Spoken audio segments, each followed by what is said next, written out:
It starts with yourself, man. You got to start diving into those things that you are afraid of. You don't gain confidence by going to the spot that makes you feel good. It's going to be a false reality. And the second life gives you that challenge, all you want to do is go back to what made you confidence or what gave you confidence. Is that happy spot? No. What gives you confidence, what gave me confidence, was spending years at a kitchen table trying to learn how to read and write on my own.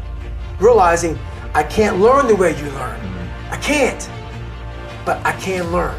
What gives you confidence, not being afraid, is overcoming the fear.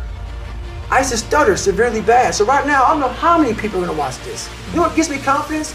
Is knowing I no longer care if I sit here and start stuttering to you. That's what gives me confidence, is facing these things, overcoming them.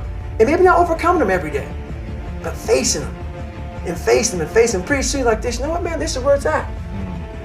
It's not in that comfort zone. It's in the discomfort zone is where my confidence is getting built. That's where it's getting built. But people they want an easier answer. There has to be an easier way. There's not. I'm sorry. I searched for it my entire life. And I still felt empty. I coach a lot of people nowadays, billionaires, who call me on the phone and say, man, I'm still missing something. It's because they did what they were good at. And they have this beautiful family, 2-3 houses, cars, everything.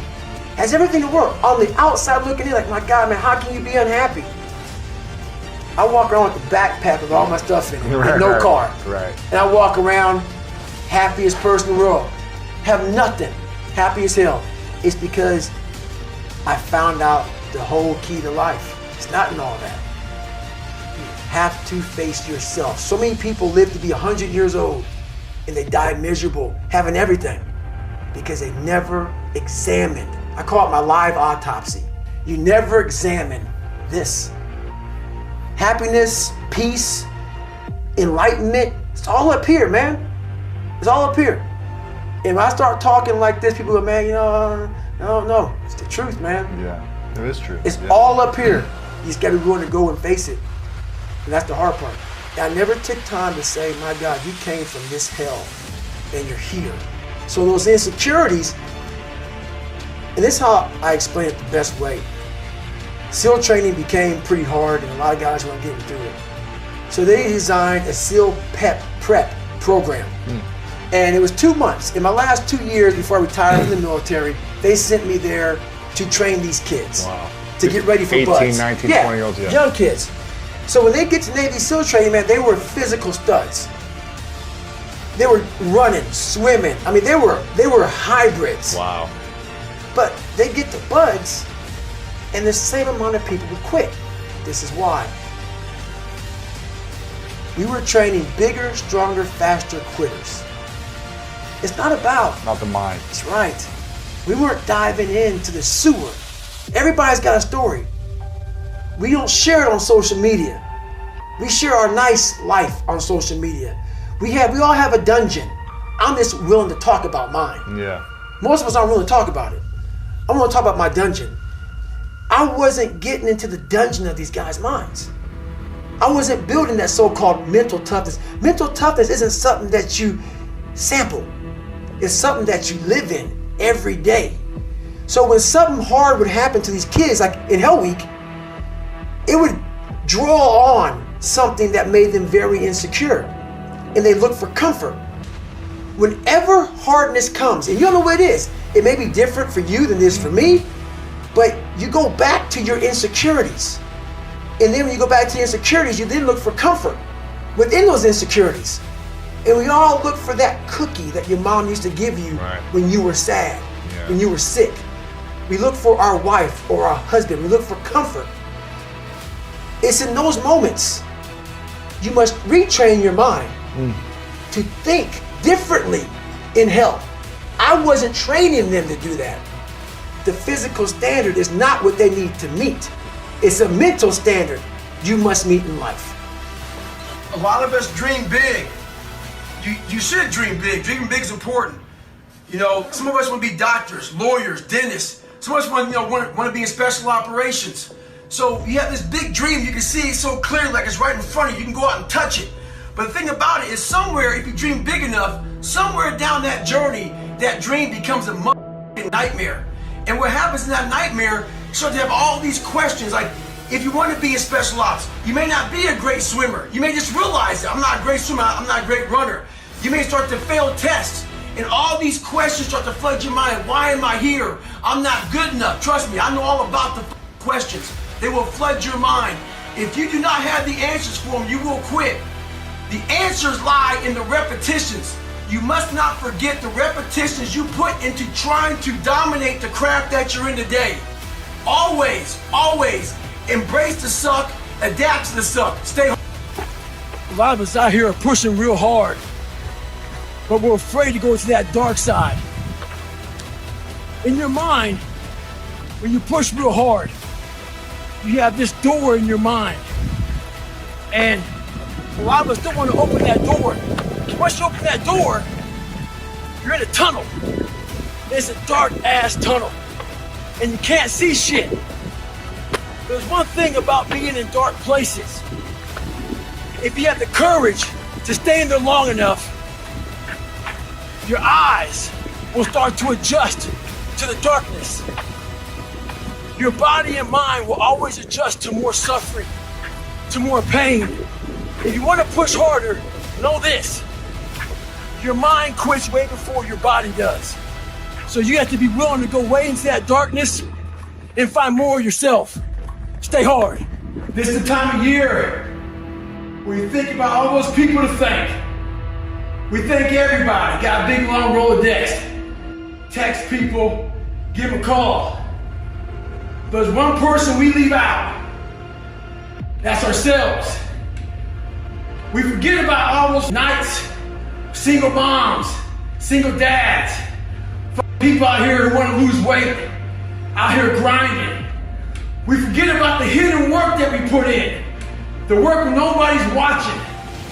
We forget about all those times we didn't want to do shit, and we did the motherfucker anyway.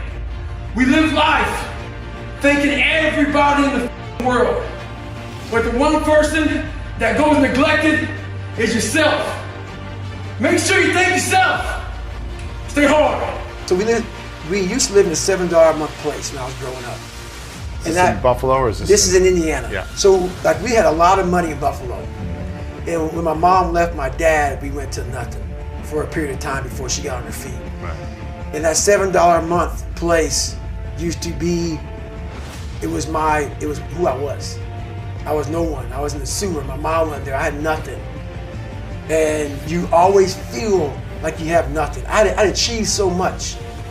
I was a Navy SEAL. I'd gone through Ranger School. I've gone through Delta Force selection training. I'd done so much. I run 200 miles, pull-up records, everything.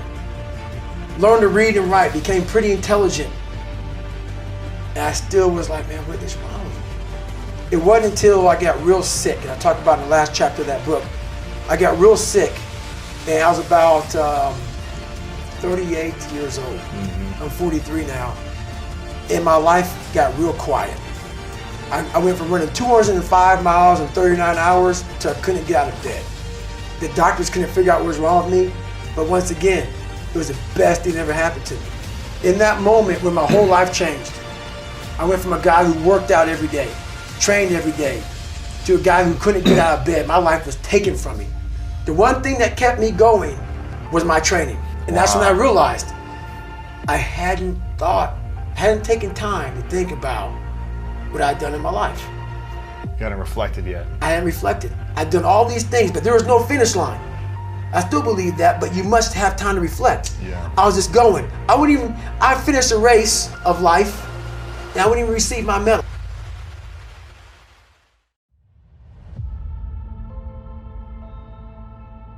I was so I hid behind that big body. So I was 175 pounds before I became that 300-pound guy. And the reason why I became big was to hide my real, soft, insecure, fearful of everything self. And being a large individual, it scared people away from the real soft David Goggins inside. So I built this humongous exterior to keep away the enemy, because my mindset wasn't what it is now. So when you know these things about yourself, and you know that you're hiding from certain things, and you know why you became big. I didn't become big for the love of the sport. You know, it wasn't like, you know what, I just want to be some jacked up cat, man, walk around, eat fucking, 10,000 calories a day, bring around my, 8 gallons of fucking water to the gym, sit down with my damn smelling salts and just get the fuck after it. I love that part, but it was hiding a lot of shit going on in my life, in my personal life. And so that big guy became my armor, became my shield, so people wouldn't pick on me anymore, and they'd be scared because I would, just either just beat the fuck out of them or just eat them, whatever the fuck came first. So when I'm sitting there watching that TV show, I was there alone, and it made me think a lot about, you can lie to everybody, but you can't lie to yourself. So it was extremely hard for me to sit there and not feel something. And I saw these guys going through that training and whatnot. I was afraid of the water, afraid of a lot of different things. And I saw these guys going through that training, and I was like, you know what? I have to one day start to face myself. I can no longer hide behind this 300-pound body that I built, because the inside that body was a very weak individual that I had to start overcoming, I had to start facing. So that's kind of how it all started. I had a list in my head. We all have this list in our head, this magical list of all the shit that we don't want to even do, because it scares it scares the crap out of us, or it makes us feel like we're not good enough. We all have the list. We all have it. So I had a humongous list of insecurities and crap, being called growing up, and my dad beating the hell out of me and having learning disabilities, stuttering, all kind of shit. Growing up, living in a $7 a month place for a long time. I had all kind of crap going through my soon-to-be stepdad got murdered. I had all kind of just demons that just made me just afraid of everything. And I designed this program myself. When I realized I had this voice, we all have this voice in our head, whether you believe in God or whatever the hell you believe in or don't believe in, whether you believe in yourself.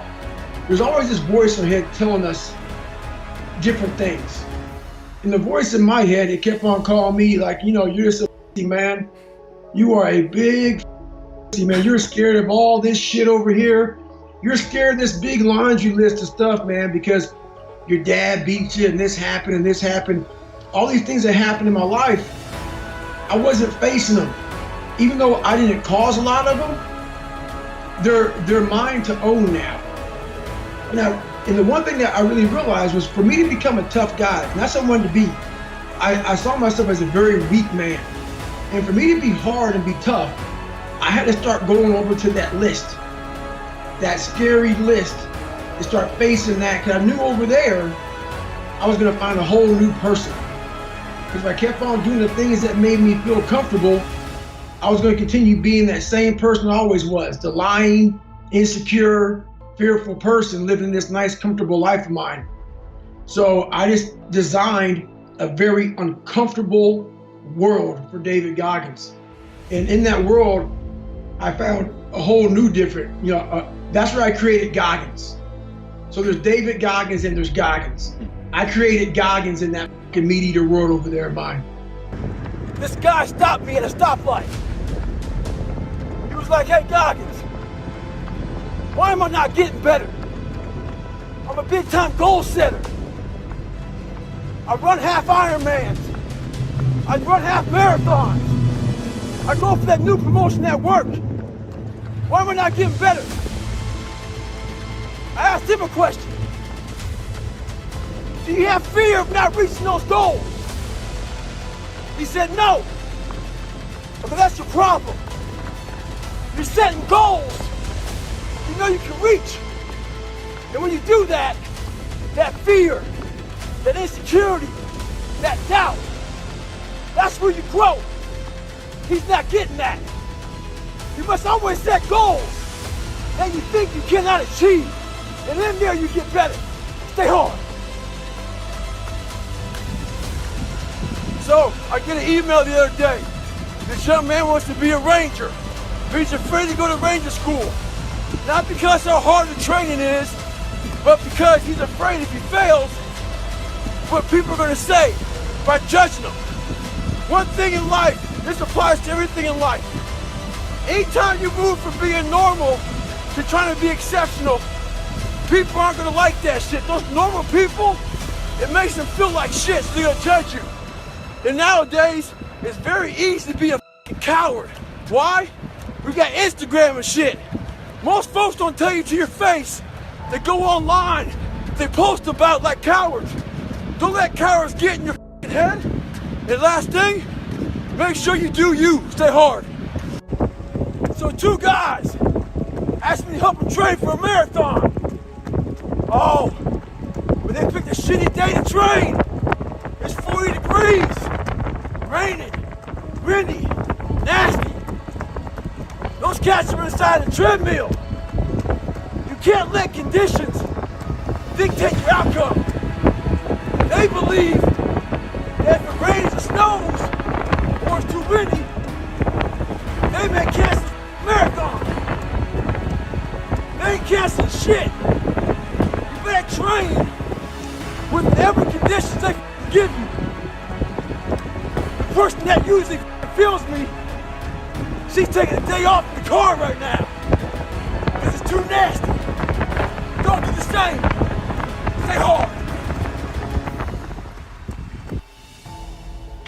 Most of us live our entire lives avoiding failure. It's funny. I walk around, people come up to me and they say, man, you're that Navy SEAL, you went through Ranger School, you were, Air Force TAC P, you did the pull-up record, you run all these ultra races, all this shit, man. The funny thing about it that I think about is this. They know that part of me. This is the part I know about myself. I failed the ASVAB test to get in the military 3 times. In the Air Force, failed at pararescue. In the SEALs, it took me 3 times to get through Navy SEAL training. The pull-up record took me 3 times. This is what I know about me. So what I'm saying is this. You can't live your life being afraid to fail. All those failures made me the success in the day. Stay hard. Stay in the fight. Well, everybody, it's Groundhog's Day again for David Goggins. If you pan it down here, you see it's about 3 o'clock in the morning and there's not a car or a person in sight. If you pan over here, it's the same thing. Not a car or a person in sight. People want to know where I find my strength at, where I get my strength. I get it from a lot of places, but right now, this morning, I'm getting it from, there's not a mug that's up. There's not a car, there's not a person. Everybody's in their bed, sleep, dreading that it's a Monday, hate it's a Monday, and I'm loving it. I'm loving that. Where everybody's getting weaker, I'm getting stronger. It's not about the running, the swimming, the push-ups, the sit-ups. It's about what those things do for your mentality. You don't get better on the daggone couch. You get better by coming out here and getting after it every daggone day. Stay hard.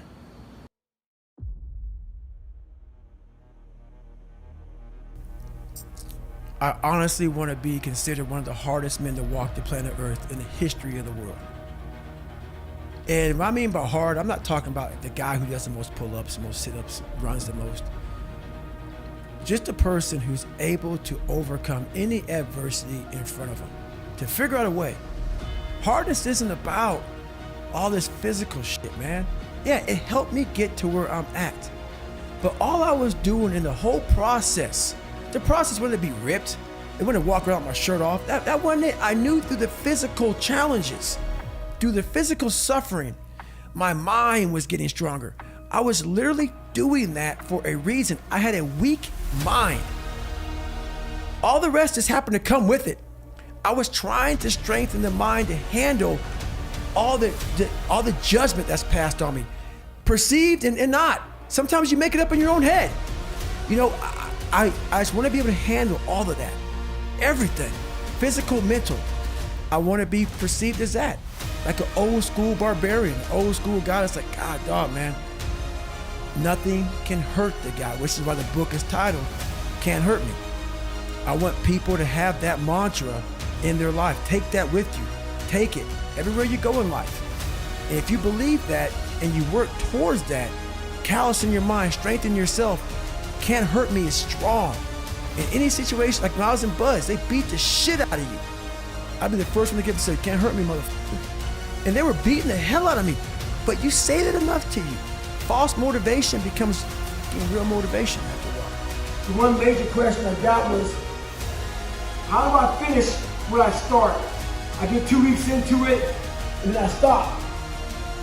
Well, this is the thing about it. People forget one thing about me. I used to be you. I used to be a fat guy, a guy that didn't care much, a guy that got D's and F's in school, a guy that blamed other people, a guy that was under mediocre. I wasn't even average. So this is the thing about it. I'm gonna tell you what people don't want to tell you. Why you stop is because you're lazy. It's because you don't mind getting bad grades in school. It doesn't bother you enough to be mediocre, to be average, to sit around and watch people do great things. You don't mind it. So there's your answer. Your answer is you don't care enough about yourself, so you don't stay in the fight. Stay hard. Our mind wants to protect us. The mind is like, honestly, it has a tactical advantage over us. It knows our deepest, darkest fears or insecurities. It knows where we start to feel, we start getting that doubt creeping that says, hey man, you know what man, maybe this isn't good. Let's go back home to the wife. Let's go back home to the kids. This is not comfortable. So in that moment, the mind directs us. It's a protective mechanism. It saves us from doing bodily harm, or it really saves us from discovering that the mind's like, I want to be in charge of you. I don't want you to be in charge of me. So it tells you, let's just stop right here. But once you start breaking through that barrier and start breaking down that governor that you've put in your mind, because we forget we are in control of our mind. We believe it's the other way around. No, we put in our minds what we should do, but we believe our mind is telling us, it's giving us all this feedback. We have to reprogram it and tell us, no, we're good. We're good, this sucks, but it's okay.